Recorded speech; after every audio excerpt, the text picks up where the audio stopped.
Jesus foi acusado por gente dita de bem, gente religiosa, gente estudada, e pelos seus próprios familiares, de ser possuído pelo Deus dos estercos e Senhor das moscas. O Evangelho deste domingo, dia 10 de junho de 2018, é o de São Marcos, no capítulo 3, do versículo 20 ao versículo 35. Mas antes de comentar o Evangelho, eu solicito que vocês curtam aqui esse vídeo, os outros vídeos aqui do canal, se inscrevam no canal, comentem aqui, por favor, com todo respeito, sem ofensas, que vocês também acionem o sininho para nos ajudar nesse trabalho que nós devemos fazer por vocação da verdade. E lá no final do vídeo vocês verão aqueles e aquelas que quiserem colaborar conosco em favor desse projeto, desse trabalho que fazemos. Vejam como contribuir seguindo a indicação lá no final desse vídeo. Pois bem, o Evangelho de Marcos é perfilado, é determinado por uma questão angustiante feita de dentro da comunidade de São Marcos, que produziu, que escreveu esse Evangelho, e também de fora para a comunidade de São Marcos. A pergunta era: quem é Jesus? Creio que muita gente faz essa pergunta hoje. Quem é Jesus? E aí eu mostrarei 3 passos aqui que indicam o que a comunidade de Marcos e que o próprio Evangelho de São Marcos pensava quem era Jesus. Primeiro ponto, Jesus era sempre muito cercado pelo povo, porque ele servia ao povo. E sempre quando se fala em povo, tem que se perguntar o que o Evangelho de Marcos entende por povo. Povo eram as pessoas muito pobres, as desempregadas, as desprezadas, as ditas religiosamente por endemoniadas, enlouquecidas, famintas, sedentas, forasteiras, nuas, enfermas, presas, a quem Jesus chamava de irmãos, irmãs e de mãe.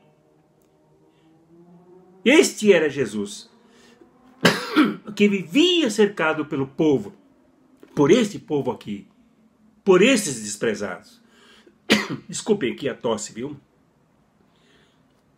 E o segundo ponto que quero indicar nesse Evangelho de hoje, nesse Evangelho do dia 10 de junho, é a tensão sob a qual Jesus vivia, o conflito a que ele se expunha, mexendo num ambiente extremamente opressivo, desumano, provocado pelo Império Romano e também pela religião judaica comprometida com o Império Romano e de costas viradas para o passado, para a sua origem comprometida com os pobres, com a terra prometida, com a justiça, com os profetas, e agora, negando tudo isso, fazia aliança com o opressor, com o inimigo dos pobres, o Império Romano.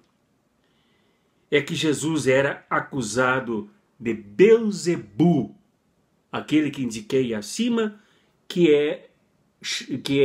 cuja tradução para Belzebu é Deus dos estercos e Senhor das moscas.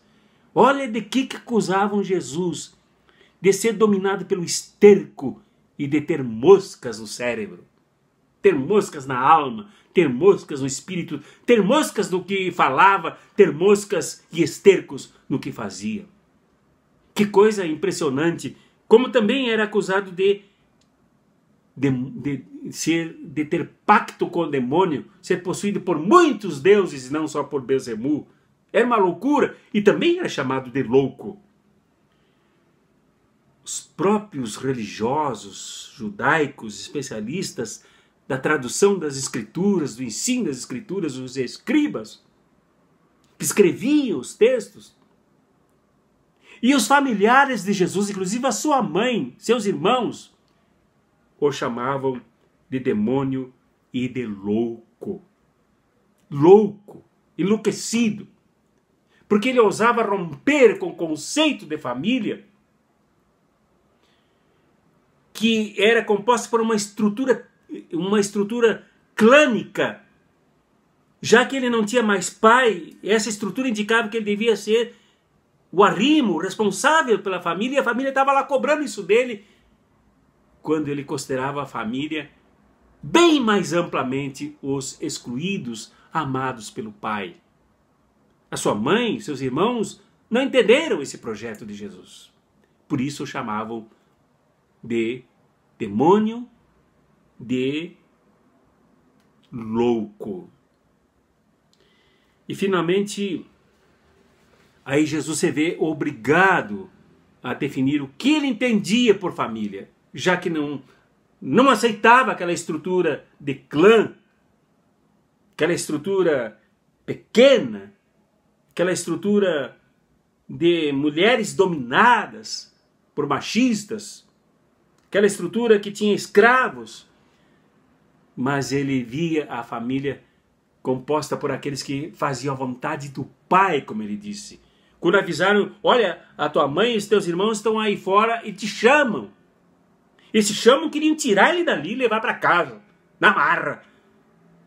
E ele disse, não, olhando fraternal e carinhosamente ao redor, das pessoas que estavam junto com ele na casa, apertando-o, que ele não tinha tempo nem de comer. Disse, não, aqui estão os meus irmãos, minhas irmãs e a minha mãe, que são aqueles que fazem a vontade do Pai. Fazem, não só pensam, não só teorizam, mas fazem a vontade do Pai. E fazer a vontade do Pai é aceitar o projeto de reino que ele trazia, que rompia com a opressão do Império Romano e rompia com essa compreensão estreita, miserabilizante, escravocrata, opressora, também assumida pelo templo judaico, pelos fariseus, que ajudaram na perseguição dele e depois na crucificação dele. Então, Jesus rompia com tudo isso e ampliava o conceito de família, agora incluindo todos os que fazem a vontade do Pai, assimilando o reino dele e depois aqueles que continuariam a realizar e a fazer esta vontade do Pai, praticando a missão do reino de construir a justiça, né? De construir a liberdade, de construir fraternidade entre as pessoas. Olha, hoje a gente vê muita gente que segue o projeto de Jesus, ou parecido com o projeto que Jesus sonhou para todos, e que também são acusados de loucos. Aqui mesmo tem gente que vem aqui e ofende aqui no canal, vai lá no blog, faz comentários, eu não publico o que é ofensa, o que é agressão, porque falta discernimento, falta racionalidade, falta reflexão, falta respeito. Jesus foi o primeiro a sofrer esse tipo de coisa. E hoje somos também chamados a esse projeto de Jesus, de um novo mundo, um mundo novo possível, um mundo justo possível, um outro mundo possível, onde realmente haja justiça, haja uma família ampla, da qual todos participem, sem exclusão, sem miséria, sem gente rica explorando gente pobre para que gente empobreça cada vez mais. Esse é o projeto de Jesus. E é esse Jesus que Marcos respondia com a pergunta, quem é Jesus? É esse aqui. O Jesus cercado do povo, amando o povo, Jesus que não tinha nada de louco, mas era completamente certo, e o Jesus que tinha como família aqueles que fazem a vontade do Pai e que assumem essa vontade, sempre, inclusive hoje. É isso, é esse o convite, é esse o projeto que também, para o qual também nós somos chamados e que quer nos envolver hoje e agora, para construirmos sempre um novo mundo. Em nome do Pai, do Filho e do Espírito Santo. Amém.